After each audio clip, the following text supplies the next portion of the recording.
Estamos de volta com o Direto do Plenário desta quarta-feira. Você acompanha agora a segunda parte da sessão, direto do Plenário do Supremo Tribunal Federal, aqui pela TV Justiça, ao vivo. Essa sessão ordinária do Supremo Tribunal Federal e para julgamento em conjunto.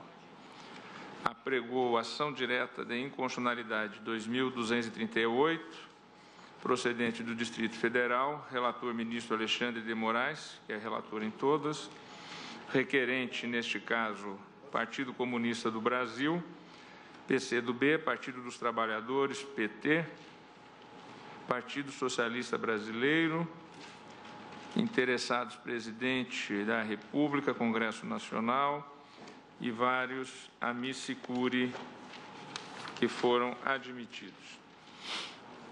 Em conjunto, ação direta de inconstitucionalidade 2.241, requerente Mesa da Assembleia Legislativa de Minas Gerais. Ação direta de inconstitucionalidade 2.250, requerente Governador do Estado de Minas Gerais. Ação direta de inconstitucionalidade 2.256, requerente Associação dos Membros dos Tribunais de Contas do Brasil, ATRICOM. Ação direta de inconstitucionalidade 2.261, requerente Associação Nacional dos Membros do Ministério Público, CONAMP. Ação direta de inconstitucionalidade 2.324, requerente Associação dos Membros dos Tribunais de Contas do Brasil. Ação direta de inconstitucionalidade 2.365, requerente Partido Comunista do Brasil, PCdoB. E também a arguição de descumprimento de preceito fundamental de número 24, requerente Conselho Federal da Ordem dos Advogados do Brasil. Antes de passar a palavra ao eminente relator para o seu relatório, eu gostaria de levantar uma questão de ordem que diz respeito à minha atuação no presente feito.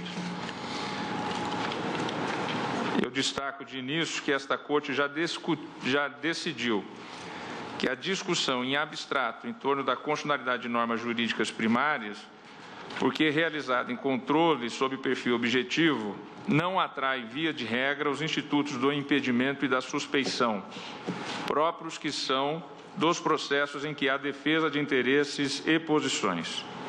Foi a ementa do julgado que transcrevo nesta questão que farei juntada, a ação direta de inconstitucionalidade 3.345, de relatoria do ministro Celso de Mello.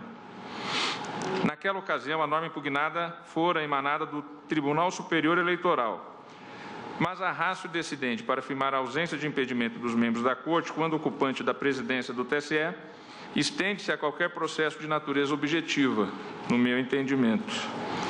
Ressaltou-se no mesmo julgado a possibilidade de qualquer ministro do Supremo Tribunal Federal invocar razões de foro íntimo como fundamento legítimo autorizador de seu afastamento e consequente não participação.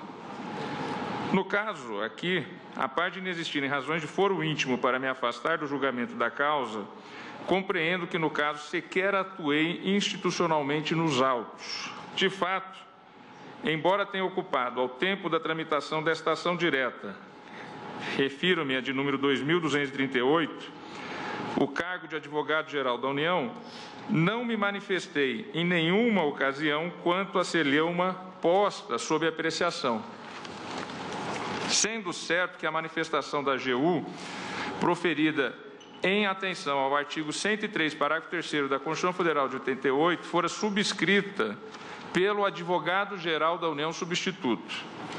E assim o foi porque tão logo assumi a Advocacia Geral da União, em leitura inicial da Lei Complementar 73 de 93, peticionei a esta Corte para requerer a intimação direta da Secretária-Geral de Contencioso para a prestação de informações pela Advocacia Geral da União, a doutora Grace Mendonça, que depois, inclusive, assumiu a Advocacia Geral da União. Tendo sido essa a minha única manifestação como advogado-geral da União nos autos. Por fim, devo salientar que promovi o encaminhamento por despacho de parecer elaborado por membro da AGU, não por mim, para o Presidente da República, a fim de subsidiar a atuação desse chefe de poder na prestação de informações a esta Corte. Trata-se, como notório, de ato interno, de mero encaminhamento de opinativo que for exteriorizado e juntado aos autos pelo Presidente da República ante a adoção como sua própria informação das razões incertas no parecer do consultor da União.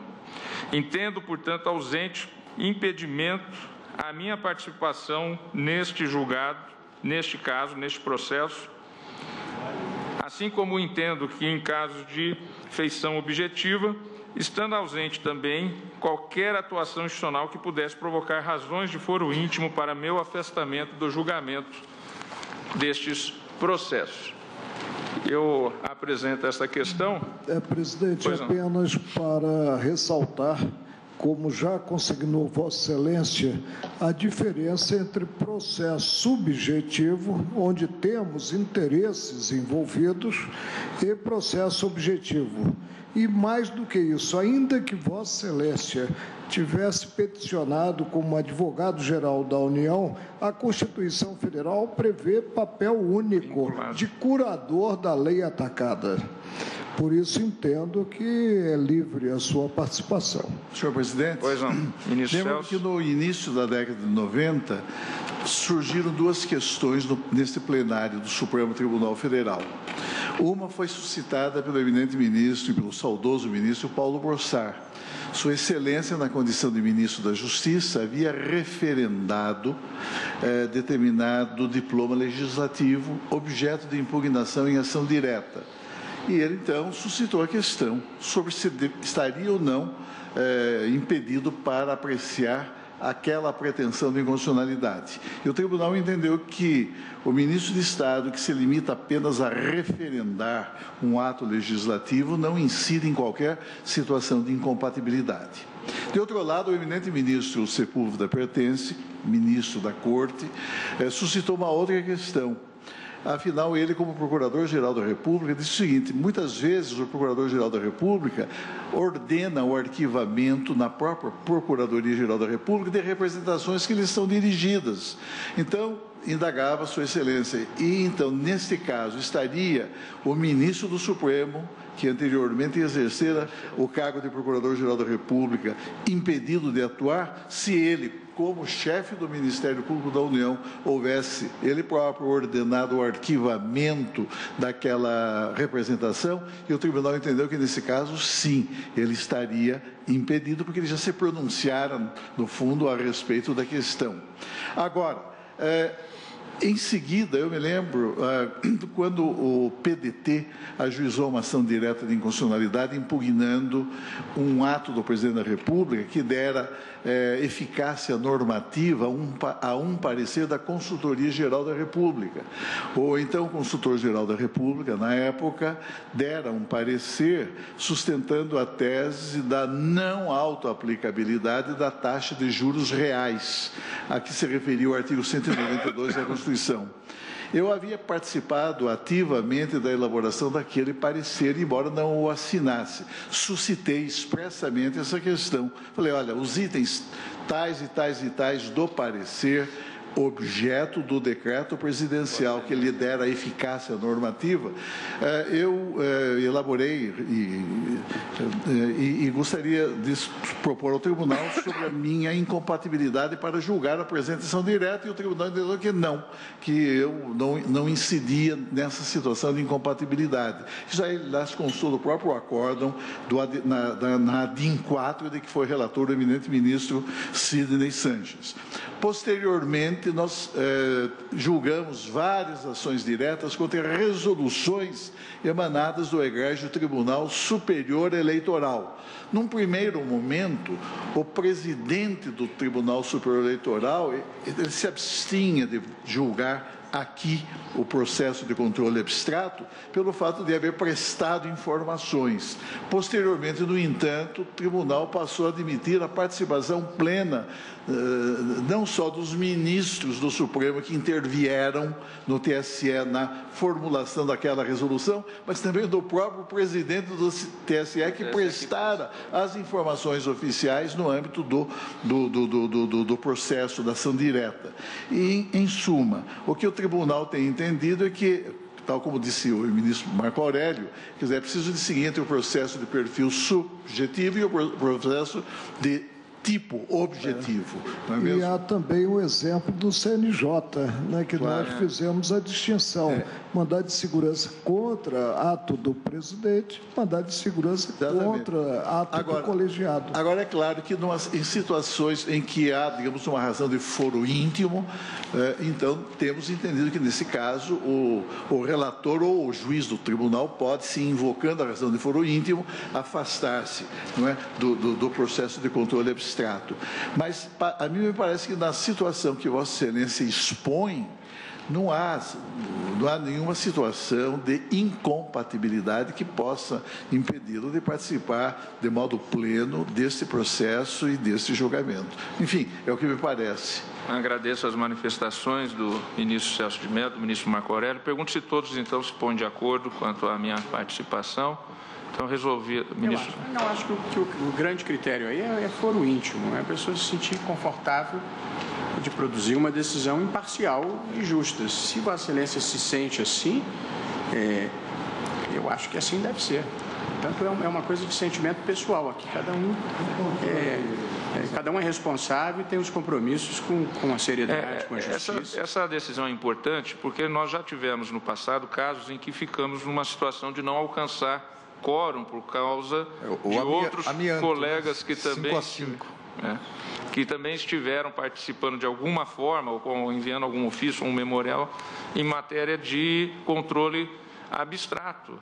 E nas quais são necessários 6 votos, 8 ministros participando. Então, é importante essa definição de que, no controle abstrato, nós não estamos vinculados a essas formalidades, estamos vinculados à nossa liberdade de agir, ao nosso foro. Presidente, só uma questão. Me parece, apesar de não estar presente, que a situação do ministro Gilmar nessa ação é idêntica. É idêntica também. Também tendo participado como AGU. A questão de ordem englobaria a participação de ambos, então? Penso que sim. Que é a mesma situação. E vejo aí mais um exemplo da necessidade de nós realmente, senão ficaríamos impedidos, às vezes até em termos de alcançar o quórum necessário. Como presidente do Tribunal Superior Eleitoral, ele presta informações oficiais no processo de controle abstrato e intervém no julgamento no Supremo da ação direta que veicula uma pretensão de inconstitucionalidade contra a própria resolução de cuja formação ele participou. Então, eu vou proclamar, se todos estiverem de acordo, que foi resolvida a questão de ordem proposta pelo presidente no sentido de, no caso dessas ações de controle concentrado e que vamos a julgar, não há impedimento nem suspeição legal dos ministros Dias Toffoli e ministro Gilmar Mendes, que também no passado ocupou e oficiou na AGU quando esses processos tramitavam. Exceto se houver... Exatamente. Não, perfeitamente. Eu gostaria de salientar que esse adendo importantíssimo que foi trazido pelo ministro Decano, em matéria de foro íntimo, haveria a possibilidade de declarar-se a suspeição. A autodeclaração de suspeição. Se houver uma razão de foro íntimo, então caberá. Não é? A invocação. Fica proclamado assim. Porque Vossa Excelência, ao afirmar que não haverá suspeição, o foro íntimo é um caso de suspeição. Por isso é que sobrevém a necessidade de talvez afastar essa palavra. Ressalvada a possibilidade... Não haverá legal. Sim. Não, sem prejuízo da invocação de razão. Porque suspeição pode haver por outras hipóteses. Para isso, nós temos a figura da arguição. Ressalvada, exatamente, eu vou adendo exatamente isso, ressalvada a hipótese da autodeclaração de suspeição por foro íntimo. Ou até de não. Há outras hipóteses de suspeição porque nós temos a figura, o Instituto da Arguição de Suspeição, que é por terceiro, ou pelo Ministério Público. Se nós dizemos que não há nunca a suspeição legal, nós estamos afastando um instituto que é o da arguição de suspeição. Por isso é que não há suspeição por esta razão. Sim, da atuação. Pois bem, eu passo então agora a palavra ao ministro Alexandre de Moraes para o seu relatório. Presidente, eu pedi para distribuir aqui um material onde vem o relatório conjunto das 8 ações, as 7 ações diretas e a DPF, e junto também uma tabela para facilitar o acompanhamento depois do voto, uma tabela exatamente na sequência do que será meu voto, e na tabela consta a análise do objeto do artigo, do texto normativo impugnado, que se refere a qual ação, uma vez que há determinados artigos, por exemplo, o artigo 20, em que várias ações impugnaram, algumas só em uns incisos, outras o artigo inteiro, e também, para facilitar a nossa análise, uma terceira coluna que coloca se a medida cautelar à época foi concedida, foi indeferida, foi julgada prejudicada, para que possamos acompanhar. E junto nessa tabela o texto integral, o texto normativo impugnado. Eu vou restringir bastante o relatório, uma vez que várias sustentações orais vão possibilitar uma cognição maior do tema. Como disse, são 7 ações diretas de inconstitucionalidade, uma arguição de descumprimento de preceito fundamental, que impugnam vários artigos, materialmente vários artigos da Lei de Responsabilidade Fiscal, e algumas delas impugnam, inclusive, formalmente a totalidade da lei. A DPF, começando pela DPF 24, que foi proposta pelo Conselho Federal da Ordem dos Advogados do Brasil, mas especialmente em relação à questão da expressão pensionista, constante no caput do artigo 18 e alguns incisos, a inclusão do pensionista para cômputo de gasto geral com o pessoal. A ADI 2238, ajuizada pelo Partido Comunista do Brasil, e pelo Partido Socialista Brasileiro e pelo Partido dos Trabalhadores, sustenta inicialmente a inconstitucionalidade formal de toda a Lei de Responsabilidade Fiscal, por inobservância do artigo 65, parágrafo único da Constituição, ou seja, sustenta que houve alteração de redação, alteração substancial de redação de determinados artigos no Senado Federal e, consequentemente, teria a necessidade do retorno à Câmara dos Deputados. E também sustenta a inconstitucionalidade formal por desrespeito ao artigo 163 da Constituição, que exigiria que uma lei complementar sobre finanças públicas disciplinasse todos os temas dos incisos do artigo 163. Na parte material, impugnou vários artigos que constam no relatório. E deixo de lê-los em virtude do tempo.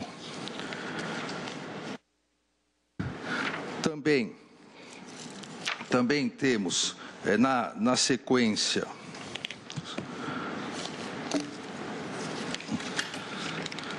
até o relatório aqui é grande. Nessa ADI, a Advocacia Geral da União se manifestou pelo não conhecimento em relação a determinados artigos e pela improcedência total, assim como também o parecer da Procuradoria-Geral da República pelo não conhecimento parcial e procedência também parcial. A ADI 2250, proposta pelo Governo do Estado de Minas Gerais, declaração de 2 artigos especificamente, artigo 35 e artigo 51, com a justificativa mais abrangente de quebra do princípio federativo. As ADIs 2241, 2256 e 2261, ajuizadas, respectivamente, pela Mesa da Assembleia Legislativa do Estado de Minas Gerais, pela Associação dos Membros dos Tribunais de Contas do Brasil, a TRICOM, e pela Associação Nacional dos Membros do Ministério Público. Em relação às 2 primeiras, na verdade, em relação às 3, as 3 entram com a impugnação em relação ao artigo 20, seus parágrafos e incisos, sob o fundamento macro de ofensa ao Pacto Federativo e também a separação de poderes. especificamente a ADI 2261, aponta também vício de inconstitucionalidade formal em virtude do que a segunda ação também apontou, o não retorno à casa iniciadora, à casa legislativa, em virtude de alterações do Senado Federal. A ADI 2324, de autoria também da Associação dos Membros dos Tribunais de Contas do Brasil, a TRICON, tem por objeto a declaração de inconstitucionalidade específica aqui de 2 artigos, artigo 56 e artigo 59, que disciplinam a questão de parecer do Tribunal de Contas. Uma alteração na formatação desse procedimento, a TRICON impugna ambas as alterações. Finalmente, a ADI 2365, ajuizada pelo Partido Comunista do Brasil, pleiteia na inicial declaração de inconstitucionalidade do artigo 20, mas aqui especificamente o artigo 20, inciso 3º, sobre o fundamento da contrariedade à emenda constitucional 25 de 2000. Todo o procedimento previsto na lei foi seguido, com a manifestação do Congresso Nacional, manifestação da Presidência da República. Diversos amici curiae foram admitidos. Os relatores anteriores entenderam por bem concentrar a admissão dos amici curiae na ação não principal, mas aquela ação de uma maior abrangência, que é a ADI 2238. Houve concessão de medida cautelar em relação a 3 dispositivos, aqui na tabela consta, e agora já apto a julgar essas 8 ações diretas, 7 ações diretas e a DPF. É o relatório, senhor presidente. Agradeço ao ministro Alexandre de Moraes. Há 3 advogados inscritos que falarão pelos requerentes. Pelos requerentes, cada qual terá 15 minutos. Há 3 advogados pelos amici curiae que terão, então, o tempo de 30 minutos. Já fui informado que há um acordo entre os referidos advogados em relação a quem falará mais ou menos. Estamos já cientes e agradeço terem avisado. E, por fim, falará pela Advocacia Geral da União, a doutora Isabel Vinchon, e, por último, encerrará a Procuradora-Geral da República, doutora Raquel Dodge. Então, iniciamos pelo requerente, Partido Comunista do Brasil, PCdoB, com a manifestação do doutor Paulo Machado Guimarães.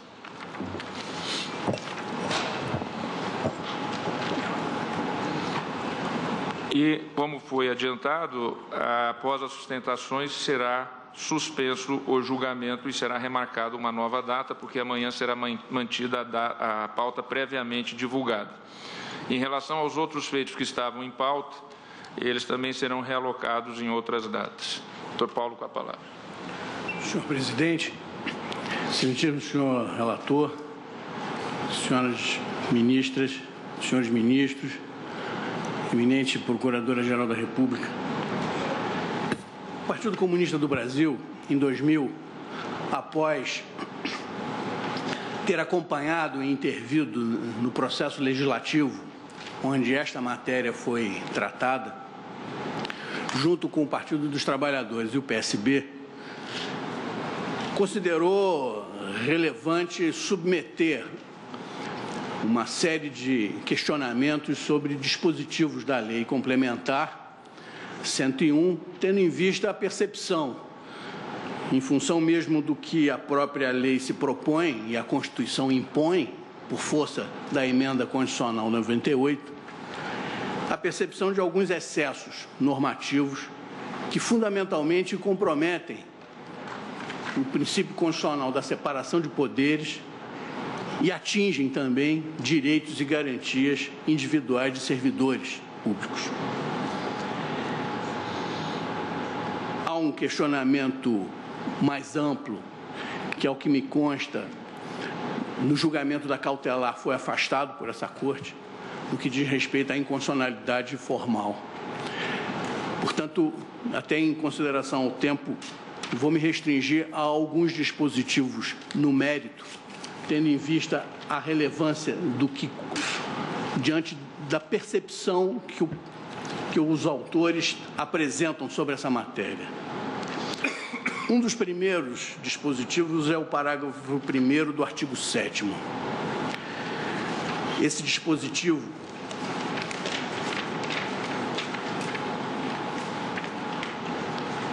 estabelece que o resultado do Banco Central, apurado após a constituição ou reversão de reservas, constitui receita do Tesouro Nacional e será transferido até o resultado negativo do Banco Central constituirá a obrigação do Tesouro para o Banco Central do Brasil e será consignado em dotação específica no orçamento.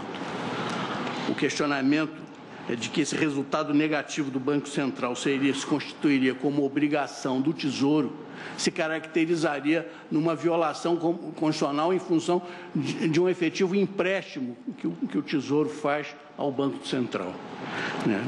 Essa medida cautelar foi indeferida, porém nós insistimos na relevância dessa questão, tendo em vista exatamente o cerne do que esse preceito se propõe. O parágrafo 3º do artigo 9º, um outro dispositivo destacado, cuja cautelar foi deferida, estabelece que, no caso dos poderes legislativo e judiciário e o Ministério Público não promoverem a limitação no prazo estabelecido no caput, fica o Poder Executivo autorizado a limitar os valores financeiros segundo os critérios fixados pela Lei de Diretrizes Orçamentárias. É exatamente um excesso em transpor para um dos poderes a primazia de impor aos demais obrigações que são de competência de cada um deles. Há uma nítida ofensa ao princípio constitucional da separação de poderes e às próprias garantias da instituição do Ministério Público. Nesse sentido, esperamos que a cautelar deferida seja mantida por esta Corte.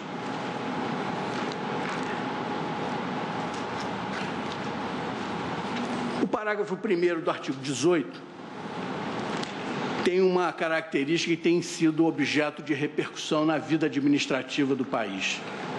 Vários órgãos da administração pública, pelo que se tem notícia, vêm adotando esse preceito como uma forma de solucionar as suas dificuldades em razão do comprometimento da receita corrente líquida com as despesas de pessoal. Esse dispositivo estabelece que os valores dos contratos de terceirização de mão de obra, que se referem à substituição de servidores e empregados públicos, serão contabilizados como outras despesas de pessoal. Há um questionamento quanto à constitucionalidade desse dispositivo, exatamente pelos efeitos nefastos que isso pode acarretar à própria administração pública.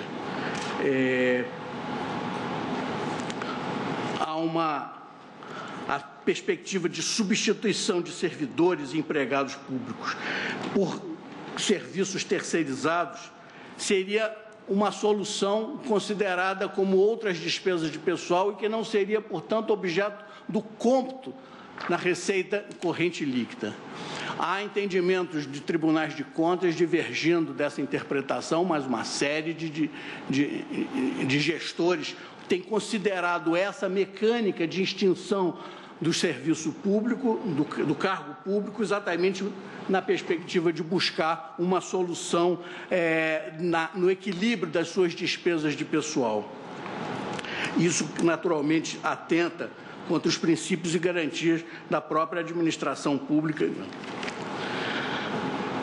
O artigo 20, como o próprio relator destacou, é objeto de questionamento por vários órgãos, outros autores e os próprios autores dessa ação, tendo em vista a própria invasão na competência dos entes federados ou dos próprios poderes na fixação das suas próprias despesas de pessoal no âmbito das suas responsabilidades orçamentárias, nas suas próprias LDOs. E aqui entramos, senhores ministros, senhoras ministras, realmente numa questão que tem causado grande apreensão. O disposto no artigo 21 e os parágrafos 1º e 2º do artigo 23, no que é indicado a perspectiva da redução de vencimentos dos servidores diante de dificuldades no cumprimento das metas fiscais que a administração pública possa atingir. Essa Corte entendeu por conceder a medida cautelar requerida. No que diz respeito ao artigo 21, fixando a interpretação conforme para que se entenda como limite legal previsto em lei complementar, que é exatamente o que consta no inciso 2 do artigo 21, é nulo de pleno direito o ato que provoque aumento da despesa com pessoal e não atenda, no que consta no inciso 2, o limite legal de comprometimento aplicado às despesas de pessoal. E, nesse sentido, mantida a cautelar com essa interpretação conforme os autores consideram relevante, mas realmente o parágrafo 1º e o parágrafo 2º do artigo 23, que estabelece que, no caso do inciso 1 do parágrafo 3º do artigo 169 da Constituição, o objetivo poderá ser alcançado tanto pela extinção de cargos e funções. Aqui eu faço apenas um parêntese de que a extinção de cargos e funções estabelece um paralelo com o próprio parágrafo 1º do artigo 18, que é exatamente a mecânica que a lei concebe da redução, a extinção de cargos públicos e a terceirização do serviço pela iniciativa privada ou por outras organizações sociais. E isso tem grave repercussão hoje em precarizações de serviço público, em outras consequências na administração. Mas prossegue esse dispositivo afirmando, quanto pela redução dos valores a eles atribuídos. Foi suspenso o trecho destacado no parágrafo 1º, ou seja, quanto pela possibilidade de redução dos valores a eles atribuídos, e integralmente o parágrafo 2º, que estabelece é facultada a redução temporária da jornada de trabalho com a desocupação dos vencimentos à nova carga horária. Essa Corte, na composição em que pôde enfrentar o pedido de cautelar, considerou realmente inaceitável a manutenção dessas normas. E realmente apenas registramos, senhor presidente, senhores ministros, senhoras ministras, a gravidade e a relevância dessa norma. Não é possível que se possa conceber, né, que os ajustes fiscais de um órgão da administração pública tenha que recair na redução de vencimentos de servidores. Aqui, nessa mesma sessão, comparecem inúmeras federações de servidores públicos, tiveram, ao que me consta, a oportunidade de fazer chegar ao conhecimento de vossas excelências, seja pela FENAFISCO, a FENAJUF e uma série de outras, a FASUBRA, a FENAJUDE, a FENAMP, uma série de considerações que reforçam a preocupação dos servidores públicos exatamente em relação à manutenção dessa cautelar, agora julgando definitivamente a inconstitucionalidade dessa previsão normativa que vem exatamente, como disse no início, excedendo na preocupação que o legislador ordinário complementar teve em buscar um mecanismo que proporcionasse aos administradores uma rápida solução do o equilíbrio das suas contas. Realmente, resolver os problemas de finanças às custas dos vencimentos dos servidores não é o melhor caminho que a Constituição estabelece e nem o país espera dos legisladores e de todos nós, enfim. Essas 11 federações, senhores ministros, representam cerca de 1,5 milhão de servidores, municipais, estaduais e federal. É, inegavelmente, um trauma e uma preocupação quanto a isso.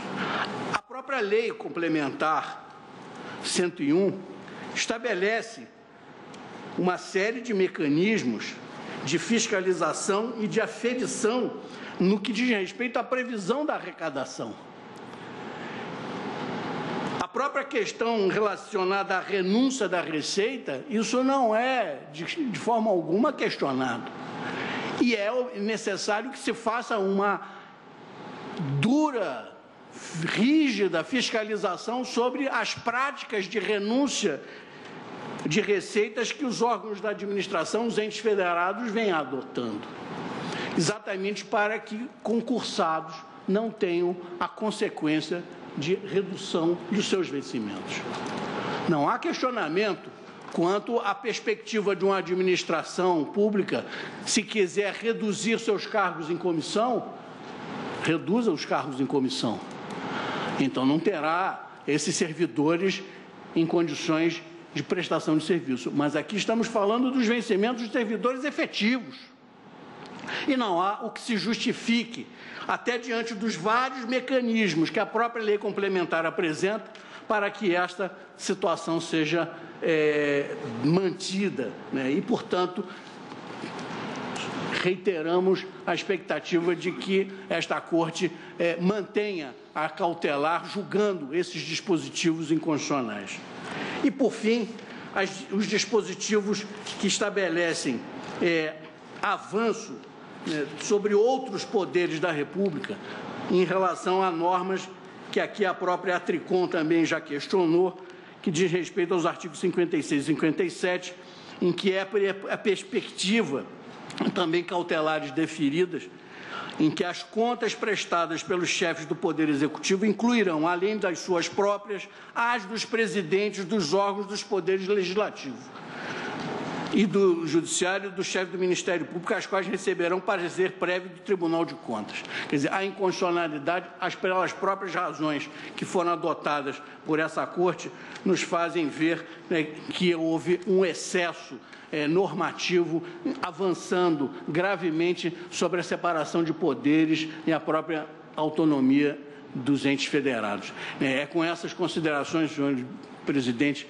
que o Partido Comunista do Brasil, reiterando todas as razões expostas na petição inicial, pugna pela procedência integral da ação ou, quando nada, pela manutenção dos termos da medida cautelar deferida nos seus pontos. Muito obrigado. Agradeço, doutor Paulo Guimarães. E para falar em nome do Partido dos Trabalhadores, PT, pode vir à tribuna o doutor Eugênio José Guilherme de Aragão, também pelo tempo de até 15 minutos. Excelentíssimo senhor ministro-presidente, senhor ministro relator, senhoras ministras, senhores ministros, excelentíssima senhora procuradora-geral da República. Na verdade, as razões aqui que nós teríamos que expor aqui foram muito bem postas pelo doutor Paulo Machado Guimarães. Estamos aqui juntamente no polo ativo desta ação. E o Partido dos Trabalhadores, tendo passado pela experiência posterior à propositura dessa ação, pela experiência de governo, reconhece a importância da lei de responsabilidade fiscal, que realmente mudou substancialmente a cultura administrativa e a cultura das finanças públicas neste país. Não podemos negar a grande contribuição que foi feita pelo sistema de responsabilidade fiscal. Eu vou me ater aqui apenas às questões atinentes à redução dos vencimentos dos servidores e a redução também dos proventos de aposentadoria. Sabemos perfeitamente que o artigo 37, inciso 15 da Constituição, veda a chamada redução de vencimentos, com algumas exceções ali postas no que diz respeito a teto e coisas do gênero. Nós sabemos também que há situações em que as finanças públicas muitas vezes exigem do do administrador, dos governantes, medidas que são drásticas para colocar as finanças em ordem. Isso acontece em crises financeiras, como aconteceu, por exemplo, em Portugal, quando teve que se adequar às normas da União Europeia. Mas não é algo de que se possa transformar numa rotina, né? O princípio da irredutibilidade dos ganhos no serviço público é uma garantia, das poucas garantias que os concursados ainda têm, né? Os concursados neste país, eles abrem mão de uma série de vantagens que poderiam advir no setor privado, mas tem pelo menos essa tranquilidade do ganho que vem em data certa. E isso se transforma num direito fundamental do servidor, que ele possa realmente se planejar com esse tipo de ganho que é previsto. É das poucas coisas que lhe dão ainda segurança, ainda mais nesse momento que nós estamos vivendo, de revisão das normas de aposentadoria, né? de flexibilização de muitos direitos. Então, as medidas cautelares que foram concedidas em relação a esses dispositivos, alguns em relação para dar interpretação conforme, outros realmente reduzindo, suspendendo trechos, reduzindo o texto, são fundamentais que sejam mantidas, porque elas já, ao longo desses anos todos, elas já se incorporaram também dentro da execução orçamentária, né? E, portanto, o que nós vamos pedir aqui é, pedindo, portanto, pela procedência da ação, mas, sobretudo, pela manutenção dessas restrições que já foram concedidas por via cautelar. Muito obrigado. Agradeço ao doutor Eugênio Aragão e pela requerente Associação Nacional dos Membros do Ministério Público, CONAMP, falará o doutor Aristides Junqueira Alvarenga.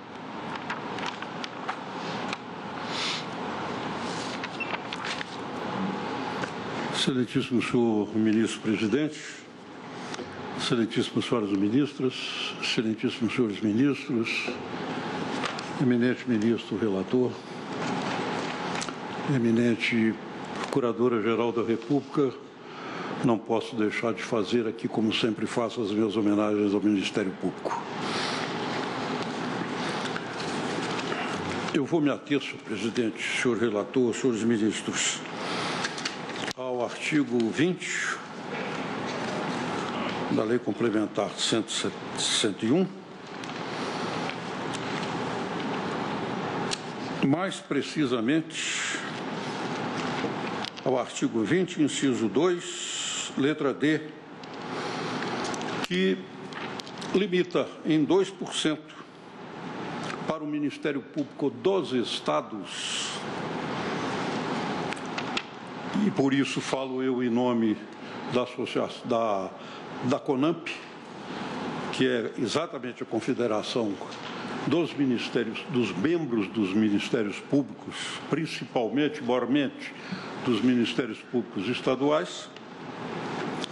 Esta limitação é que nos parece inconstitucional.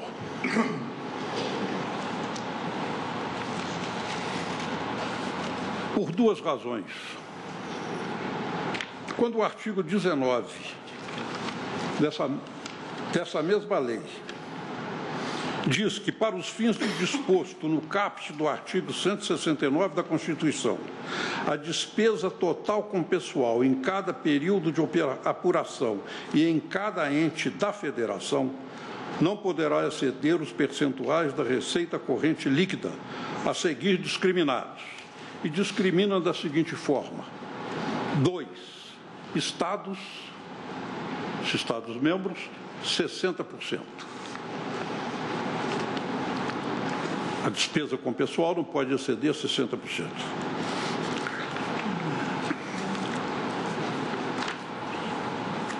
Veio o artigo 20 dessa mesma lei, que é a Lei Complementar 61, a que se refere o artigo 169 da Constituição, e diz: com relação aos estados, a repartição dos limites globais do artigo 19 não poderá exceder os seguintes limites. Aqui me parece clara a ingerência da lei complementar em assuntos não que se refere ao artigo 19, mas em assuntos internos da administração do próprio Estado-membro. Não me parece que possa haver dúvida com relação à quebra da autonomia do Estado-membro ao se permitir essa limitação, ou ao se determinar essa limitação, não permitindo ao Estado que faça de outra forma. Com relação ao Ministério Público, então, que é tratado na Constituição com dispositivos constitucionais que dizem respeito a esta norma e estão em confronto com ela, e deve permanecer o permissivo, o dispositivo constitucional. Quais são eles? Lá no artigo 127 da Constituição, que trata do Ministério Público, o parágrafo 2º, e isto é decisão desta Corte pacífica no sentido de autonomia do Ministério Público em matéria financeira, inclusive, autonomia financeira. E mais, com a nova redação, com a emenda 19, acrescentou-se política remuneratória e planos de carreira com relação ao Ministério Público, no artigo 129, parágrafo 2º. E mais, o parágrafo 3º, o Ministério Público elaborará sua proposta orçamentária dentro dos limites estabelecidos na Lei de Diretrizes Orçamentárias.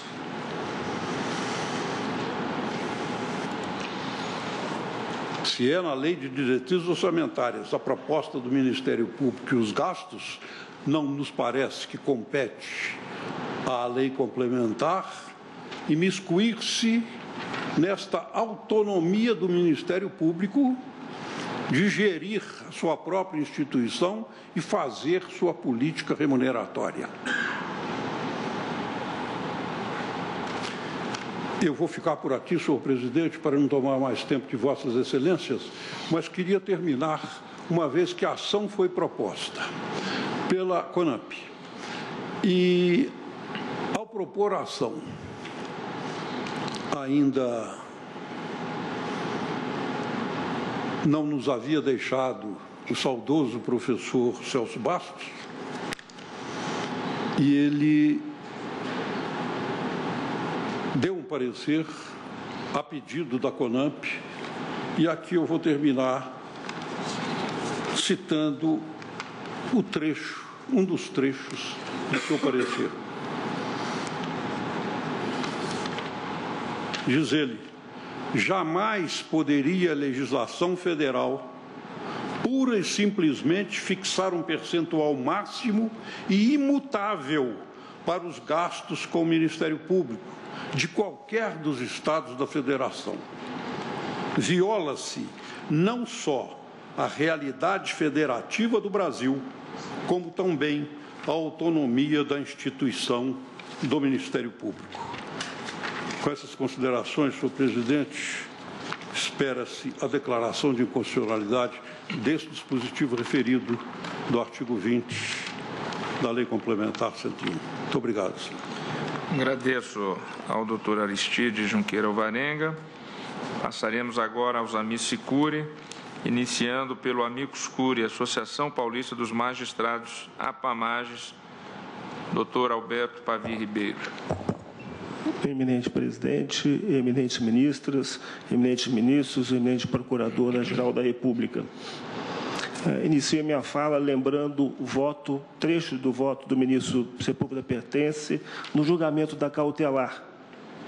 Disse Sua Excelência: a não ser que coloquemos as conjunturas acima da Constituição Federal, não vejo como validar a solução encontrada pela Lei Complementar número 101. Ele falava exatamente sobre aquilo que acabou de dizer, doutor Aristides, de que o local próprio para discutir a repartição e os limites é na Lei de Diretrizes Orçamentárias e não nesta lei complementar. Daí a violação ao artigo 169 da Constituição.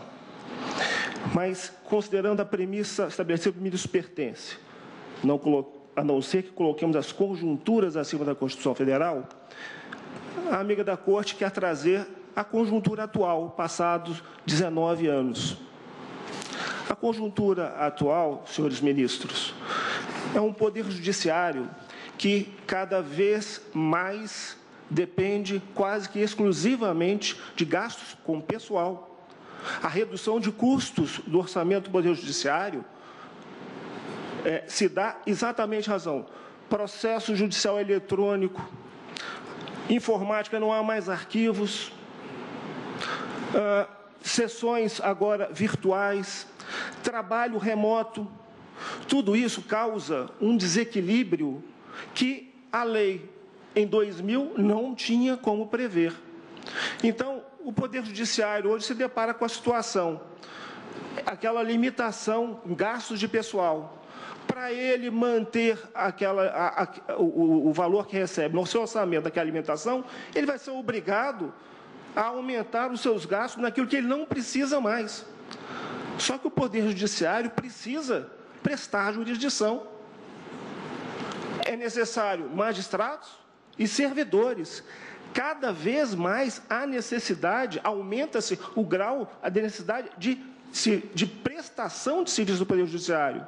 Então, tanto o limite de 6% com relação ao orçamento judiciário, como a limitação com gastos de pessoal, eles se mostraram, ao longo do tempo, algo que está engessando o Poder Judiciário e prejudicando o quê? A eficiência do Poder Judiciário. Esses percentuais, como disse o doutor Aristides, poderiam ser invocados como referência, mas não como limitação. O local próprio para estabelecer orçamento é na lei orçamentária, da LDO, e não nessa lei. Então, com essas brevíssimas considerações, a APAMAGES lembra que o artigo 20 só foi mantido por um score apertado de 6-5, salvo menor juízo no julgamento da cautelar. Então, acredita que com a composição quase que totalmente alterada da Corte, será possível rever esse entendimento e, quiçá, declarar a nulidade desse dispositivo, dada a sua inconstitucionalidade. Muito obrigado. Agradeço, doutor Alberto Pavie Ribeiro. E agora, pelo amicus curiae, Ministério Público do Estado do Rio Grande do Sul, passo a palavra ao doutor Fabiano Dalazen, Procurador-Geral de Justiça daquele Estado.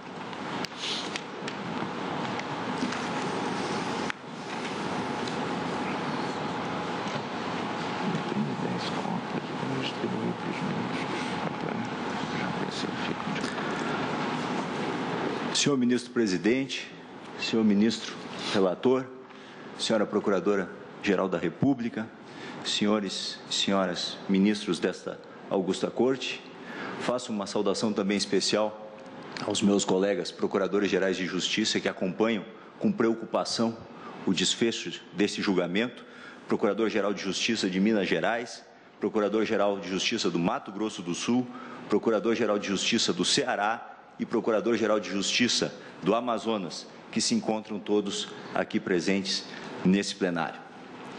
E de uma forma bastante objetiva, eu vou tentar estabelecer a relação de inconstitucionalidade de um dos dispositivos que estão suspensos pela cautelar, mas que ainda não foram abordados até para não ser tautológico na argumentação.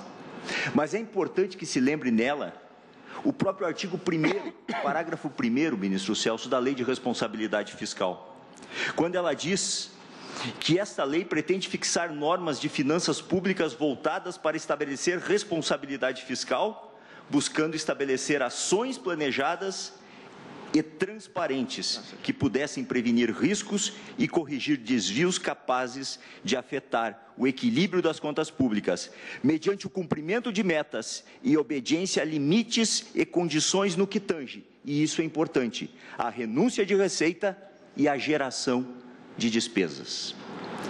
Eu ressalto isso porque a norma editada pela União, quando ela caminha em estrita observância aos parâmetros constitucionais, limita-se, e isso decorre de todo o seu texto, a estabelecer as metas, limites e condições gerais a serem buscadas pelos entes federados, mas sem interferir na administração dos demais entes, de seus poderes ou de suas instituições, deixando a cargo de cada um deles ou delas a gestão dos seus recursos orçamentários e a escolha dos mecanismos e das ações mais adequadas para atingir os resultados propostos. Ou é isso, ou nós não temos autonomia administrativa e financeira. A imprescindibilidade da continuidade dos desempenhos de suas funções também entra nesse cenário, e aí cada gestor, nesta escolha, evidentemente sujeita-se às sanções legais pelo eventual inadimplemento dos resultados que são propostos.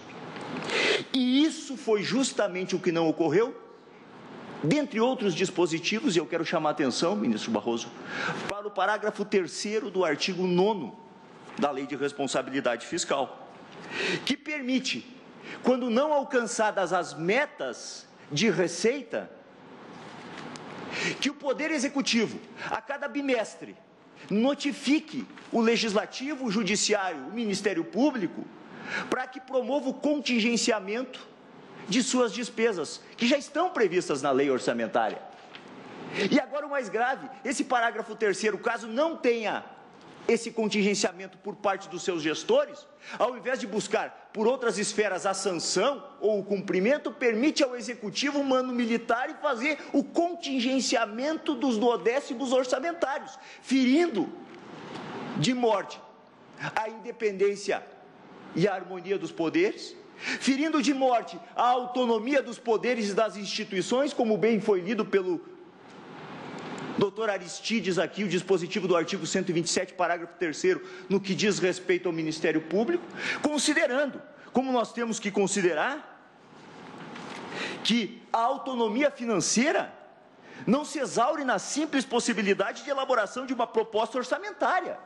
Deve sim ser assegurada a execução do orçamento e a utilização, ministro Alexandre, das dotações próprias de cada poder. Não tenho dúvida alguma que essa autorização concedida ao Poder Executivo por esse parágrafo 3º acabará por incidir sobre as despesas que já estão devidamente previstas na lei orçamentária e na lei de diretrizes orçamentárias. Qual é o pano de fundo aqui? É a elaboração na proposta orçamentária para buscar o equilíbrio e a colocação de receitas fictícias que não vão se realizar. Por conta, não da geração de despesas, claro, que é muito alta, mas por conta da elevação fictícia da receita, que não é responsabilidade nem de interferência do Poder Judiciário, muito menos do Ministério Público. De forma que o que se busca com esse dispositivo é a socialização das perdas com a não realização daquela receita que foi prevista e com a capitalização desses ganhos. E isso é muito mais grave porque acaba fazendo que só quem ganhe com essa forma é o próprio Poder Executivo, a quem compete a arrecadação, embora não seja o dono exclusivo do dinheiro arrecadado no sistema federativo. Eu falo pelo Rio Grande do Sul e até não tenho tempo para citar os dados que meus colegas me trouxeram, mas vejam, isso são fontes oficiais do Balanço Geral do Estado, em 10 anos, para não retroagir muito. A participação do Poder Judiciário, na execução do orçamento caiu em 2008 de 9,35% para em 2018 7,47%. Em relação à receita líquida, de 9,8% em 2008 para 8,9% em 2007. Doutora Raquel, em relação ao Ministério Público, em 2008 a nossa participação na execução do orçamento era de 2,9%, em 2018, 2,3%. Em relação à receita corrente líquida do Estado, de 3,05 para 2,78. E da mesma forma nós continuamos a funcionar. O quadro do Ministério Público do Rio Grande do Sul teve um incremento de 5% de membros nesse período de 10% de servidores efetivos. Mesmo com essa redução, por conta do atendimento e das escolhas das ações que foram planejadas de acordo com a responsabilidade fiscal. A mesma coisa se diga ao Poder Judiciário do Estado do Rio Grande do Sul, que, segundo os dados do CNJ, pelo 4º ano consecutivo, obtém 100% na sua certificação. Então, isso significa que nós diminuímos a nossa participação na Receita, e se nós diminuímos, essa participação incrementou no Executivo, que acaba por gerar um déficit. Nós temos no Rio Grande do Sul, basicamente, 18 bilhões, ministro, em isenções fiscais, já que nós estamos falando de Receita. 9 bilhões de ordem estadual. Vai chegar aqui nesse Supremo Tribunal Federal uma ação já julgada em primeira e segunda instância, proposta pelo Ministério Público para que o Tribunal de Contas do Estado e para que o Ministério Público possa ter acesso a esses dados. Porque sob o manto do sigilo, nos negam. Nós estamos buscando na via judicial o acesso a esses dados para poder de alguma forma influenciar e se saber se a arrecadação está correta.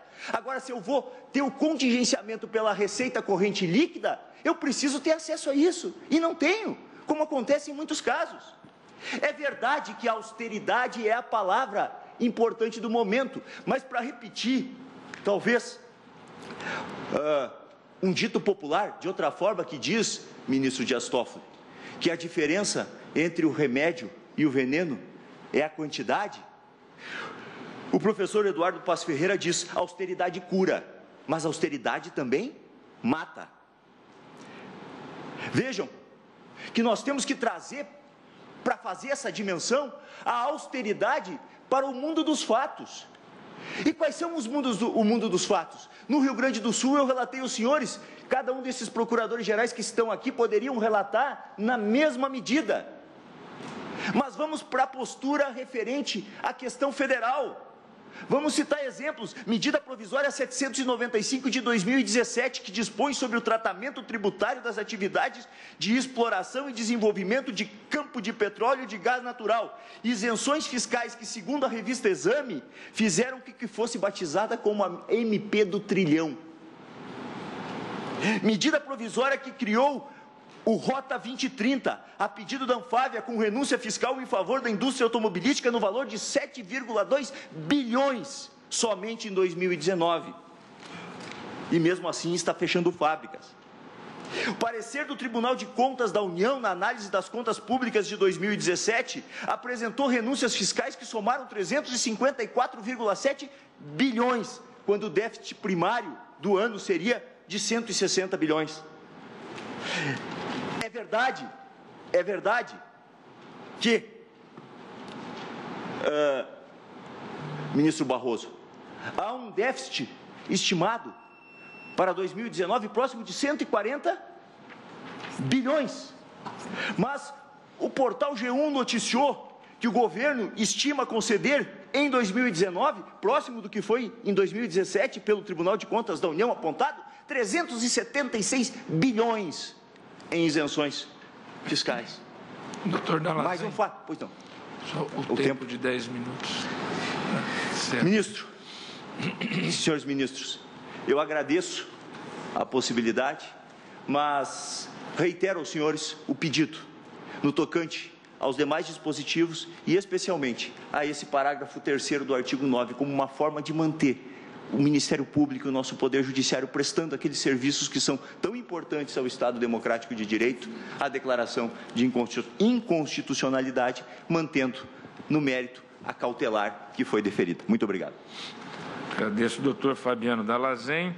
E agora falará pelo Amicus Curiae, Confederação dos Trabalhadores no Serviço Público Federal, CONDCEF, o doutor José Luiz Wagner, que, além dos 10 minutos, também poderá fazer uso dos 5 minutos que o doutor Pavie havia combinado anteriormente e informado aqui à Secretaria da Sessão. Excelentíssimo... desculpe, Excelência. José Luiz, com a palavra. Excelentíssimos ministros, Excelentíssima Procuradora-Geral da República, demais presentes. A CONDCEF vai se restringir a falar a respeito de 4 dispositivos que afetam diretamente a situação dos servidores públicos, e no caso particular dela, os servidores públicos federais. O parágrafo 1º, na sua parte final, e o parágrafo 2º do artigo 23 da Lei Complementar número 101 de 2000, dispõe. Parágrafo 1º. No caso do inciso 1º do parágrafo 3º do artigo 169 da Constituição, o objetivo poderá ser alcançado tanto pela extinção de cargos e funções, quanto pela redução dos valores a eles atribuídos. Parágrafo 2º. É facultada a redução temporária da jornada de trabalho com adequação dos vencimentos à nova carga horária. Sobre a matéria, Excelências, dispõe o artigo 37, inciso 15, e o artigo 169, parágrafo 3º, ambos da Constituição Federal. Artigo 37, inciso 15. Os subsídios e os vencimentos ocupantes de cargos e empregos públicos são irredutíveis, ressalvado o disposto nos incisos 11º e 14º desse artigo e nos artigos que enumero. Bem, já o artigo 169, no parágrafo 3º, diz o seguinte: para o cumprimento dos limites estabelecidos com base nesse artigo, durante o prazo fixado na lei complementar referida no caput, a União, os Estados, o Distrito Federal e os municípios adotarão as seguintes providências. Primeira, redução em pelo menos 20% das despesas com cargos em comissão e funções de confiança. Segundo, exoneração dos servidores não estáveis. E no parágrafo 6º, um dispositivo extremamente relevante para a solução da questão. O cargo objeto da redução prevista nos parágrafos anteriores será considerado extinto, vedada a criação de cargo, emprego ou função com atribuições iguais ou assemelhadas pelo prazo de 4 anos. Ora, é evidente a inconstitucionalidade dos dispositivos impugnados, primeiro porque a redução dos valores atribuídos a cargos e funções representa a redução nominal de vencimentos, conduta que, à exceção da incidência do teto constitucional, é expressamente vedada. E o fato de se tratar, no caso concreto, Excelências, de cargos em comissão e funções de confiança, em nada altera a aplicação dessa norma constitucional, que é fundada na preservação da dignidade humana. Tanto que a norma existe para os trabalhadores da iniciativa privada e para os servidores públicos também, sem distinção. Aliás, analisando situação semelhante, já decidiu a primeira turma deste Tribunal Superior, no recurso extraordinário 378-932-5, em voto da relatoria do então ministro Carlos Aires de Brito, que a irredutibilidade se aplica também para os vencimentos relativos aos cargos em comissão. Por outro lado, Excelências, as providências passíveis de adoção ante o excesso ao limite fixado para as despesas de pessoal são as taxativamente previstas no parágrafo 3º do artigo 169 da Constituição, quais sejam a redução em pelo menos de 20% das despesas com cargos de comissão e funções de confiança e a exoneração dos servidores não estáveis. E se isso não for suficiente, prevê a hipótese extrema de perda de cargo pelo servidor estável, nos termos do parágrafo 4º do mesmo artigo. E vejam bem, Excelências, o texto constitucional fala em redução de pelo menos 20% nas despesas com cargos de comissão e funções de confiança. Esse não é o limite, esse é o mínimo. Podem ser reduzidas em 80% essas despesas, ou até 100%. E mais, o parágrafo 6º citado do citado artigo 169, diz expressamente que o cargo objeto da redução prevista nos parágrafos anteriores será considerado extinto. Os cargos em comissão que deixarem de ser ocupados em função da redução de despesa necessária para o cumprimento da Lei de Responsabilidade Fiscal, esses cargos serão extintos e não poderão ser recriados por 4 anos. É mais do que uma gestão, né? Excelências, o texto constitucional determina que a redução ocorra através da redução do número de ocupantes dos cargos em comissão, e em decorrência desta vacância que sejam extintos. Ou seja, a Constituição, ela prevê, digamos assim, todo o funcionamento do mecanismo. Não há como presumir que a redução de despesa possa ser através da redução dos vencimentos dos cargos, né, e da carga horária, como está sendo proposto. Não há como presumir isso. Por quê? Porque há um dispositivo que trata dos efeitos da redução da despesa. E esse dispositivo, ele é taxativo. Ele diz o seguinte: os cargos que ficarem vagos serão extintos. E qual é o objetivo do Constituinte, Excelência? O objetivo é fazer com que esta economia seja permanente, que o Estado X, precisando economizar, ele poderá extinguir 50% dos cargos em comissão, certo? Ele poderá extinguir 50% dos cargos em comissão. Mas esta economia, ela se manterá necessariamente por 4 anos. É isto que o texto constitucional está querendo. Mas aí vieram os governadores a esse tribunal, trazendo um ofício e questionando, né, a necessidade que os estados têm de não cumprir esta norma, não cumprir desta forma, mas cumprir na forma de redução da remuneração dos cargos em comissão. Mas espera aí, me parece, seja a intenção ou não da lei, né, desta lei, ela estaria criando uma forma de burlar a Constituição. É uma forma de burlar a norma constitucional que determina que a redução de despesa se dê por no mínimo 4 anos. Há uma determinação nesse sentido: se reduz a despesa, vai se desocupar cargos em comissão. Então, o Constituinte enxergou o problema, um dos problemas de gerência do Estado hoje, que é o quê? Que é a existência excessiva de cargos em comissão, né, que são preenchidos por critérios, muitas vezes não republicanos, e nós sabemos disso, né, que são objeto de negociação política, troca por apoio, ou apadrinhamentos. Quer dizer, então, assim, ó, o que afinal se quer? Se tem 2 formas de economizar, usando o mesmo expediente. Pode-se economizar em relação a cargos de comissão e funções de confiança, simplesmente não nomeando todos os cargos em comissão ou funções de confiança e extinguindo esses. E se terá um prazo de 4 anos de economia. Ou se pode, nessa sistemática inovadora da lei, né, continuar com o mesmo número de cargos em comissão, e aí se diminui, o dispositivo inclusive fala, né, se altera a carga horária temporariamente. Isso aponta para o quê, Excelências? Para uma diminuição temporária, uma redução remuneratória temporária, para resolver o problema da Lei de Responsabilidade Fiscal, manter, né, os nomeados, os inúmeros nomeados em cargos em comissão e depois restabelecer a remuneração. Então, é uma tentativa de burla ao texto constitucional. Bem, o que nós não podemos, né, admitir, eu tenho certeza que essa Corte também não vai fazer isso, evidentemente, é se curvar a esses desmandos administrativos, né, que geraram o endividamento do Estado e que se cria uma espécie de jurisprudência da crise, que serviria para aprofundar e manter o problema ao invés de solucioná-lo.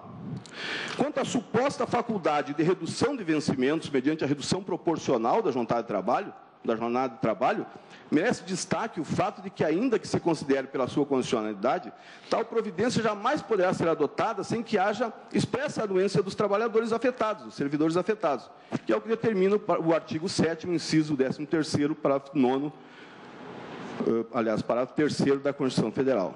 Bem, com licença.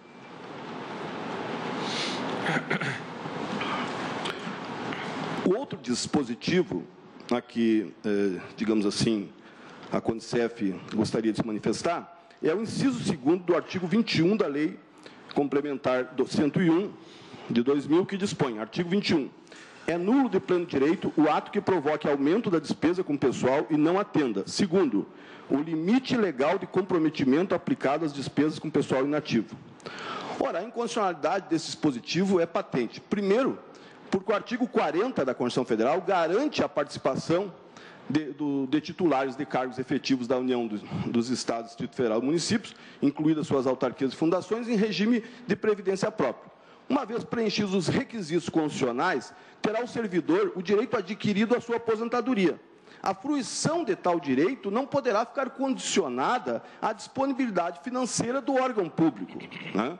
Em segundo lugar, porque o artigo 169 da Constituição dispõe taxativamente em seu caput a despesa com pessoal ativo e inativo da União, dos Estados, do Distrito Federal e dos municípios, não poderá exceder os limites estabelecidos em lei complementar.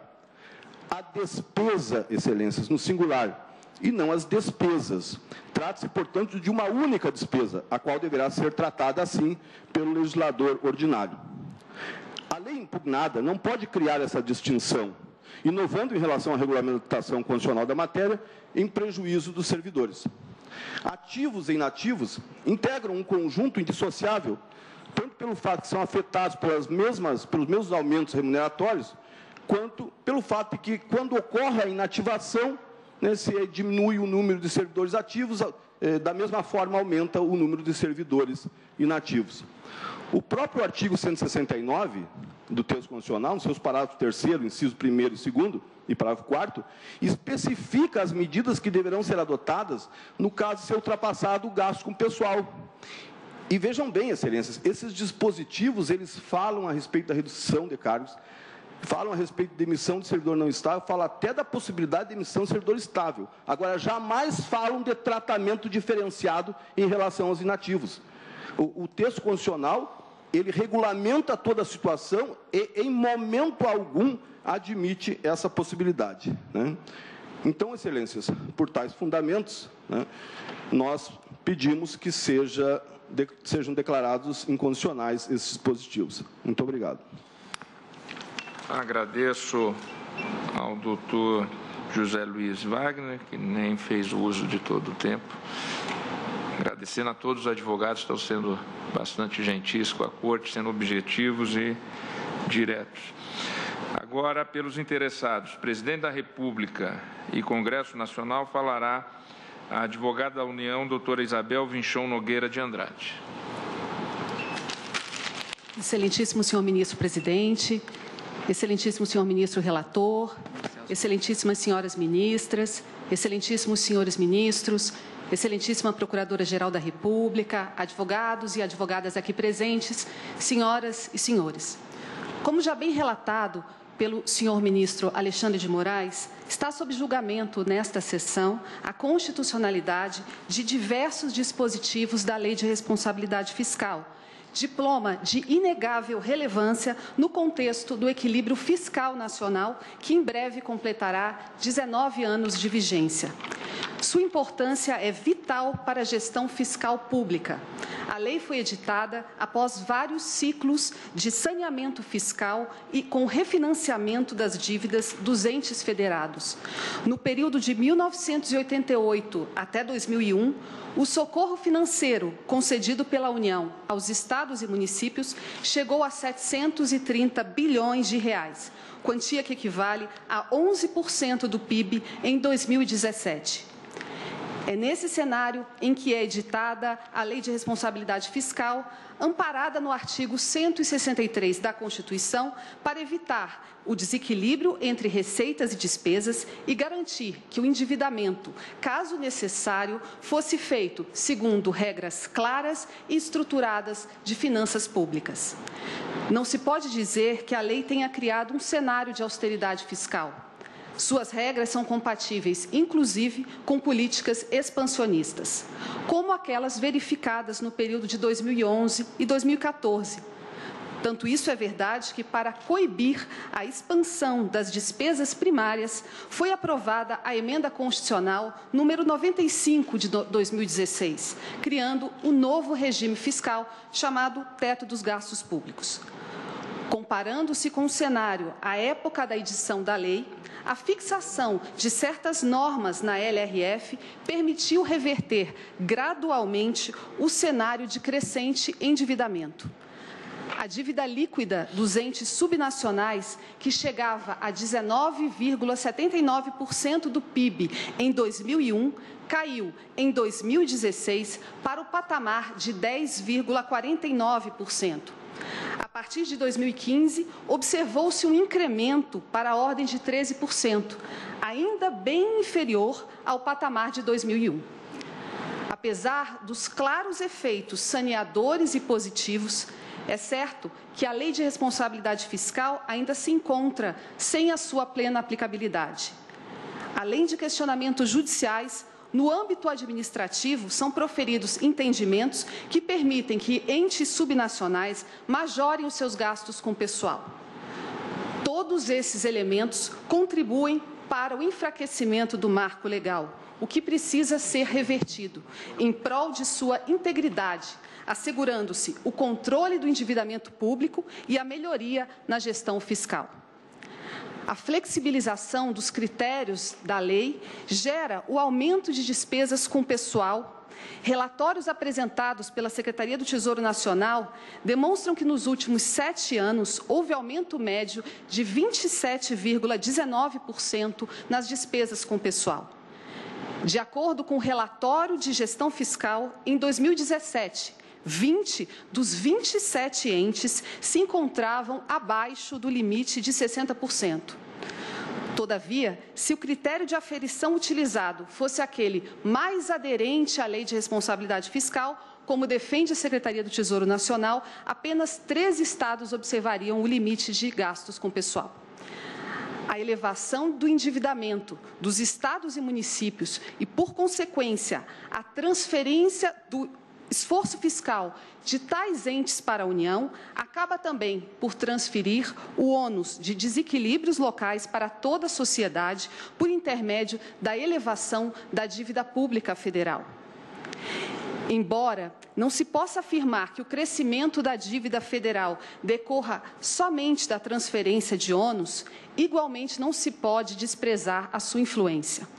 De acordo com dados do Banco Central, a dívida bruta do governo federal passou de 65,5% do PIB em dezembro de 2015 para 77,3% do PIB em novembro de 2018.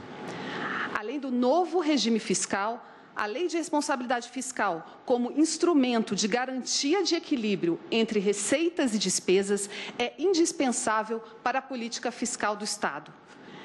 Em um cenário de forte expansão do gasto público federal, que passou de 14% para 20% do PIB entre 1997 e 2016, não resta outra opção senão a redução das despesas, por meio das regras constitucionais e das regras legais. Desse modo, mostra-se essencial a disciplina da LRF como instrumento de garantia de um ambiente fiscal saudável que assegure uma melhor oferta de serviços públicos. Por acreditar no regime da lei para a gestão responsável dos recursos públicos, em prol da sociedade e também das gerações futuras, é que a Advocacia Geral da União defende a constitucionalidade dos dispositivos impugnados nas ações sob julgamento. Verifica-se que boa parte das alegações nessas ações diz respeito a supostas ofensas ao princípio federativo e ao princípio da separação de poderes. Tais argumentos não procedem na medida em que a própria Constituição Federal estabelece que lei complementar disporá sobre finanças públicas, em seu artigo 163, inciso 1º, bem como sobre os limites estabelecidos para a despesa com pessoal ativo e inativo da União, dos Estados, do DF e dos municípios, no artigo 169, caput. Ou seja, a Carta Magna delegou à Lei Complementar a disciplina das finanças públicas, assim como a definição de parâmetros, limites e critérios para a gestão financeira e patrimonial de todas as esferas da Federação. A LRF, Lei Complementar de caráter nacional, foi editada para melhorar o padrão do gasto público, em prol do equilíbrio fiscal de todos os poderes e entes federados. Adentrando a análise da Lei de Responsabilidade Fiscal, em virtude do tempo, a manifestação da AGU se concentrará em alguns dispositivos de maior relevância que foram impugnados na ação. Começo pelo parágrafo 3º do artigo 9º, que cuida do chamado contingenciamento. Houve o deferimento de cautelar por esta Corte, mas a AGU postula o restabelecimento da eficácia da norma, por entender que o dispositivo guarda plena consonância com o texto constitucional, não havendo interferência indevida entre os poderes. O dispositivo autoriza que o Poder Executivo, na hipótese de receita realizada insuficiente, possa promover a limitação do empenho e da movimentação financeira nos termos da Lei de Diretrizes Orçamentárias, quando for verificado que os poderes legislativo ou judiciário, ou então o Ministério Público, não tenham promovido esta mesma limitação no prazo de 30 dias. O ato do Poder Executivo é uma mera execução da LDO. Não há o exercício de discricionariedade quanto ao limite de empenho dos poderes autônomos. Isso porque o Poder Executivo realizará a limitação das despesas segundo o mesmo critério que deveria ter sido adotado pelo Legislativo, Judiciário ou Ministério Público, qual seja a LDO. Atualmente, no âmbito federal, os poderes têm, por iniciativa própria, promovido a limitação do empenho. Todavia, há entes federados em que a situação é muito grave. Por esse motivo, a AGU postula que a eficácia desse dispositivo seja restabelecida, o que permitirá a utilização de importante mecanismo para o controle de despesas. Já sobre o artigo 18, caput, e parágrafo 1º da Lei de Responsabilidade Fiscal, na ocasião da apreciação da cautelar, esta Corte esclareceu a importância da norma de modo a evitar que a terceirização de mão de obra viesse a ser utilizada com o fim de escapar do limite de gasto com pessoal, valorizando o servidor público e o concurso. Deve-se ter em mente que as despesas com pessoal constituem gastos obrigatórios de difícil redução. Sua tendência natural ao crescimento reforça a necessidade de mecanismos de controle. Assim, a Lei de Responsabilidade Fiscal forneceu ao gestor mecanismos para que ele possa atingir os limites e conter os gastos na hipótese em que os ultrapasse. Passando ao artigo 20 da lei, aos limites de gasto com pessoal e a sua repartição por poder e por órgão. Como bem ressaltado no julgamento do pedido de cautelar, o artigo 169 da Carta Magna não veda que se faça uma distribuição entre os poderes dos limites de despesa com pessoal. Ao contrário, para tornar eficaz o limite, há de se dividir internamente as responsabilidades. Não se pode presumir que a regra prejudicaria garantias constitucionais. O acesso à justiça, assim como outros direitos sociais que dependem da prestação estatal, pressupõem a rigidez das finanças públicas e o equilíbrio entre receitas e despesas. Como já dito, a responsabilidade fiscal deve ser compartilhada entre os entes federados e todas as esferas de governo, mostrando-se indispensável a disciplina legal da LRF para a rigidez fiscal da nossa federação. Por sua vez, o artigo 23 da lei estabelece um mecanismo de controle de despesa. Veja-se que o reconhecimento da legitimidade constitucional dos limites de gasto com pessoal deve estar atrelado à validação de mecanismos de controle, além de sanções por seu descumprimento, sob pena de ineficácia. Para a implementação dos limites estabelecidos com gasto de pessoal, o artigo 169, parágrafo 4º da Constituição, prevê possa até mesmo ocorrer a perda do cargo por servidor estável. Se a Constituição permite a perda do cargo por servidor estável, Ainda mais válidas são as previsões menos gravosas da Lei de Responsabilidade Fiscal. Destaque-se que a redução temporária de jornada é medida transitória, quando esgotados outros mecanismos da lei. Postula-se, desse modo, a revisão do entendimento desta Corte quando do deferimento da cautelar, porque não há ofensa ao princípio da irredutibilidade, já que o decréscimo na remuneração de cargos comissionados ou efetivos ocorre de modo proporcional à redução da jornada de trabalho. Em caráter ilustrativo, no direito comparado, a Corte Constitucional Portuguesa, considerando um contexto de excepcionalidade enfrentado naquele país, atestou a constitucionalidade de medidas de redução de remuneração em caráter temporário, realizando ponderação em prol do interesse público.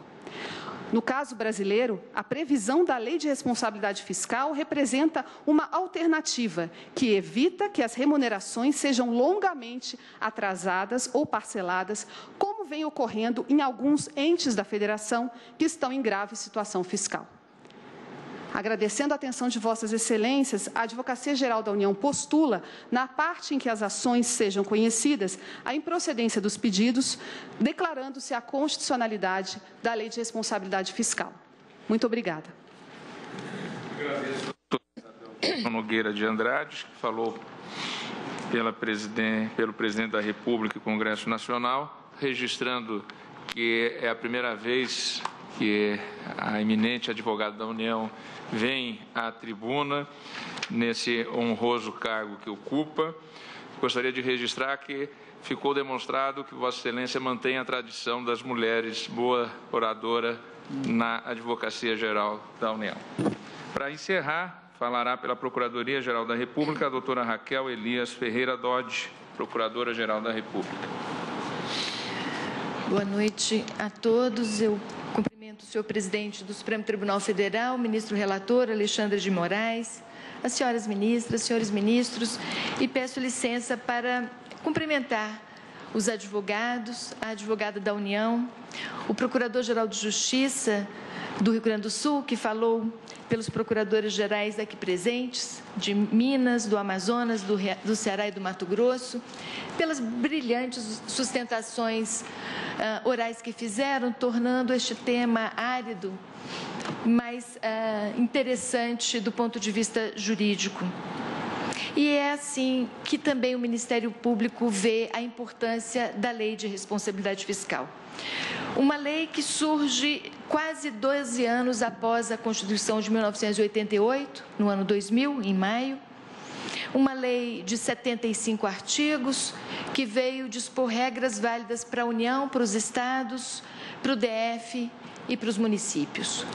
Uma lei que visa realizar vários dos princípios e das normas da Constituição e visa, sobretudo, fortalecer a democracia prometida pela Constituição de 1988, calcada em alguns princípios fundamentais. O primeiro deles, o da transparência. Essa lei exige transparência no trato das verbas públicas, transparência a ser expressa num planejamento anual, numa transparência calcada em definição de metas e de seus resultados. O segundo princípio que essa lei introduz, fortalecendo a democracia brasileira e a própria Constituição, é a da eficiência no gasto do dinheiro público. Ela exige o bom uso do dinheiro oriundo de impostos, tanto no cumprimento dos deveres dos estados e da União e dos municípios, quanto na realização de políticas públicas financiadas por impostos, como também na garantia de direitos fundamentais e no bom financiamento de serviços públicos.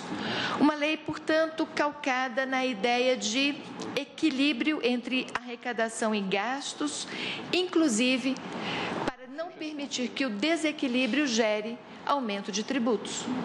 Esta lei, portanto, ela está comprometida em que a eficiência da gestão da coisa pública contribua para realizar os objetivos fundamentais da República Federativa do Brasil, contidos no artigo 3º da Constituição, que consistem em construir uma sociedade livre, justa e solidária, em garantir o desenvolvimento nacional, em erradicar a pobreza e a marginalização e reduzir igualdades sociais e regionais.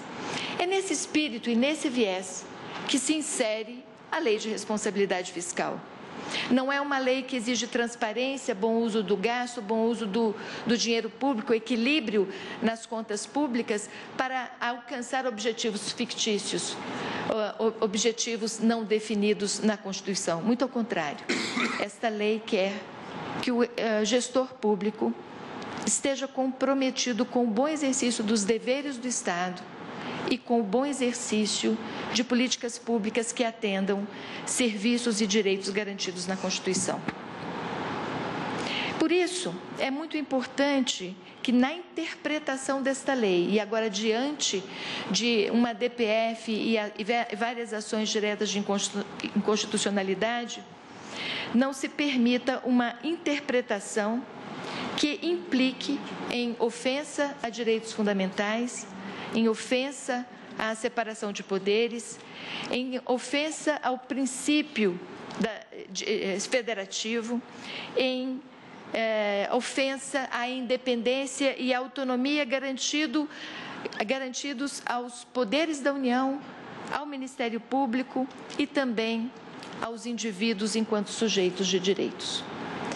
E percebi pelas petições iniciais das diferentes ações que as 28 normas impugnadas ao longo delas dizem respeito exatamente a estes temas. Respeito ao princípio federativo, respeito à separação de poderes, respeito a direitos fundamentais. 28 normas que foram exaustivamente examinadas por este plenário, por esta Corte, por ocasião do julgamento da medida cautelar. Mas apenas 9 normas foram hoje referidas da tribuna pelos advogados que me precederam, e justamente aquelas que mais agudamente dizem respeito à separação de poderes, ao princípio federativo e ao respeito a direitos fundamentais. E também eu, na condição de Procuradora-Geral da República, não me estenderei pelas 28 arguições contidas nas diferentes petições, mas me centrarei em algumas das normas, talvez as mais importantes, as mais agudas, sobretudo ante a consideração de que a decisão na medida cautelar tomada por este plenário já vige há alguns anos e talvez já tenha tocado nos aspectos mais importantes a respeito desta lei, suspendendo a vigência apenas de alguns artigos. E nem por isso a Lei de Responsabilidade Fiscal deixou de viger plenamente, a ponto de contribuir e estar contribuindo gradativamente, ano a ano, para a transparência, para o equilíbrio das contas públicas, para o respeito à separação de poderes, a autonomia dos poderes e respeito ao princípio federativo. Gostaria também de lembrar que esta é uma norma, esta é uma lei complementar e, portanto, ela se atém a uma série de exigências da Constituição de que algumas das matérias de responsabilidade fiscal sejam próprias de lei complementar, mas há outras que não, em relação às quais não há esta exigência. E as arguições de inconstitucionalidade também tocam neste aspecto formal. O que a Constituição exige é que esta lei de responsabilidade fiscal contribua, portanto, para que as normas do artigo 163 a 169 venham em socorro de uma gestão pública eficiente. Mas o que dizem os autores das ações e que digo agora pela Procuradoria-Geral? O artigo 9º, parágrafo 3º, ele fere um importante princípio constitucional, o princípio da separação de poderes, porque ele autoriza a intervenção de um dos poderes nos demais e também no Ministério Público, ferindo a sua autonomia na gestão administrativa e financeira do seu próprio orçamento. E, por isso, merece o cuidado dessa Corte para declarar a inconstitucionalidade do preceito à conta de que esta intervenção não pode vir em detrimento da autonomia dos poderes garantida na própria Constituição. Há um outro preceito arguido da tribuna, nas ações, também agora por mim, que é o artigo 23, parágrafos 1º e 2º da Lei Complementar 101. O parágrafo 1º, ele dispõe sobre redução da remuneração de cargos e funções como forma de adequar gastos com pessoal aos limites fixados para cada órgão ou poder.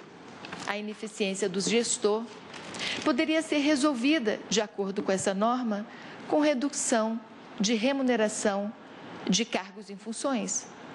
Uma solução que tem um apelo talvez de imediatidade, de eficiência, mas que fere o artigo 37, inciso 15 da Constituição, exatamente quando ele diz que subsídios e vencimentos de ocupantes de cargos e empregos públicos são irredutíveis e, portanto, a ineficiência do gestor não pode ser resolvida com redução de vencimentos, não porque não queiramos, mas porque a Constituição proíbe.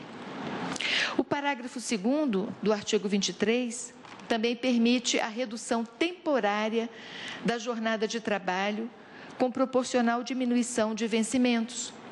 E este é um preceito dessa lei complementar que fere outro da Constituição, o artigo 7º, inciso 13, aplicável aos servidores públicos por força do artigo 39, parágrafo 3º também da Constituição. E o que dizem estas normas?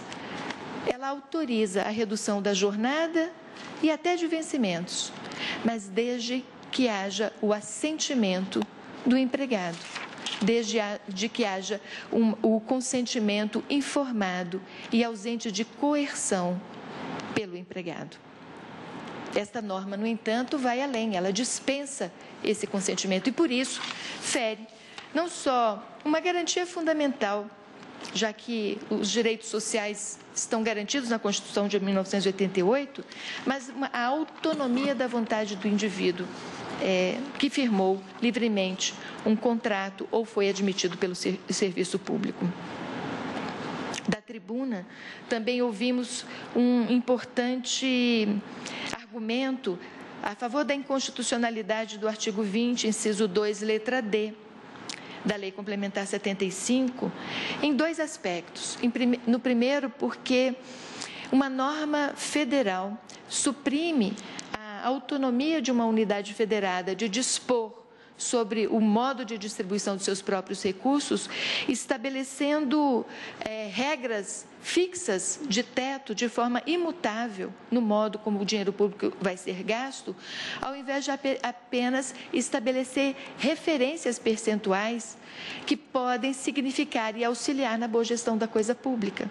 E com isso, ao fazer assim, essa norma dita à entidade federada o modo que ela vai gastar os seus próprios recursos, ferindo o princípio federativo. Do mesmo modo, também fere a autonomia do Ministério Público, quando, ao estabelecer um limite de 0,6% no caso, ou 2% no caso dos MPs estaduais, reduz a uma situação de imutabilidade o orçamento do Ministério Público, impedindo que ele, ao longo dos anos, se adapte de forma adequada, gradativa, às demandas próprias dos conflitos sociais sobre os quais deve intervir.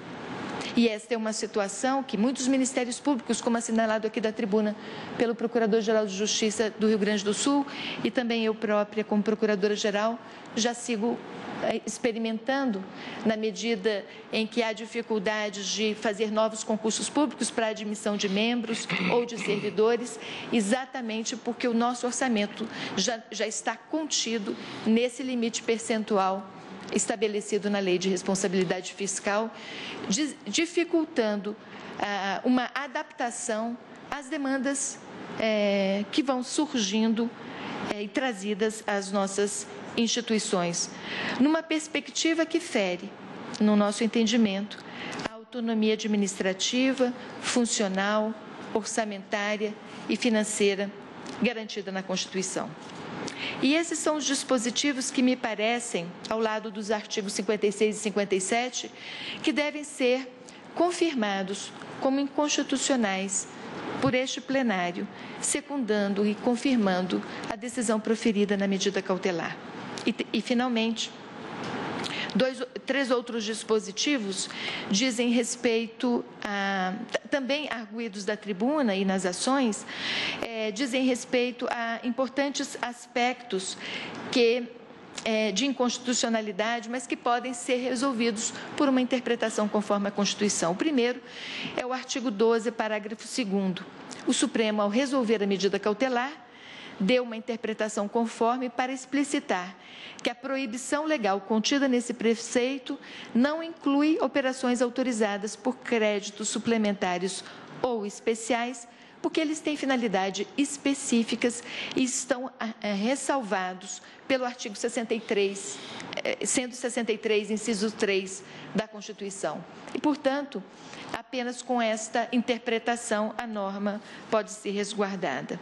E, por fim, o último preceito são dois preceitos que devem ser analisados em conjunto, que são o artigo 21, inciso 2, e o artigo 59, parágrafo 1º, inciso 4º da Lei Complementar, porque eles fazem referências a limites para aumento de despesa com pessoal, sem observância do limite legal de comprometimento aplicada a despesa com inativos.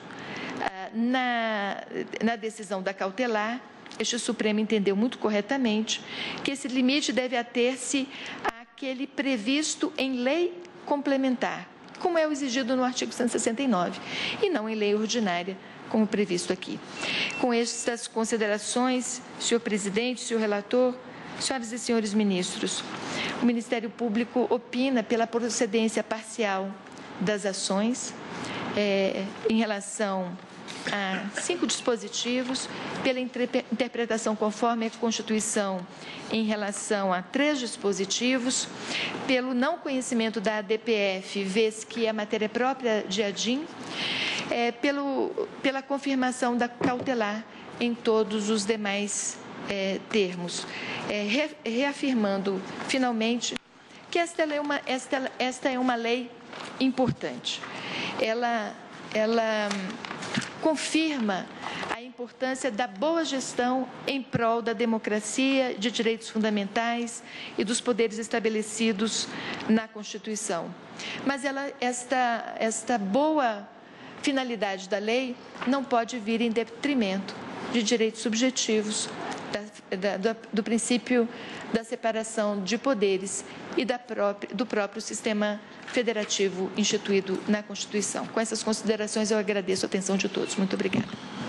Agradeço, doutora Raquel Dodge.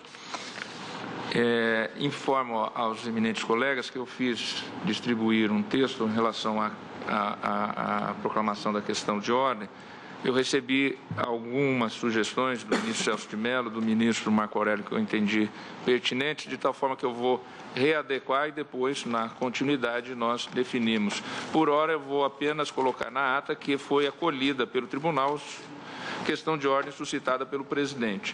E depois delimitamos, porque isso será um precedente e é bom deixarmos bem esclarecido o alcance dessa decisão. Suspenso o julgamento dos processos ora apregoados para continuidade futura em data que será depois informada. Presidente, Pois não? Eu gostaria, antes de Vossa Excelência terminar, indagar sobre um feito que está para ser chamado amanhã, a ADPF 384, porque seria uma vista minha no caso de relatoria do ministro Fachin. Ocorre que este caso tem uma interferência direta com este aqui, a questão de duodécimos, de repasse de então vamos retirá-lo de pauta. Porque conforme o resultado aqui interfere no que nós vamos decidir. Talvez conviesse que ficasse junto, como Vossa Excelência tinha inicialmente cogitado. Então vamos retirar da pauta. Não tem objeções, presidente. Creio que é até recomendável que assim seja. Acho que Vossa Excelência colocou exatamente que haveria uma sequência, exatamente. Porque senão o raciocínio pode ficar truncado. Então vamos retirar a secretária da Sessões providenciará e reinserirá na sequência desse julgamento quando retomarmos. Muito obrigada, desculpa. Agradeço sempre a colaboração de Vossa Excelência, ministra Carmen Lúcia, a compreensão do ministro relator, ministro Luiz Edson Fachin, e assim as partes já ficam avisadas que amanhã não será chamado este feito. Então, agradecendo a presença de todos, agradecendo o esforço dos eminentes colegas que desde a parte da manhã estamos aqui em trabalho de sessão e declaro encerrada a sessão.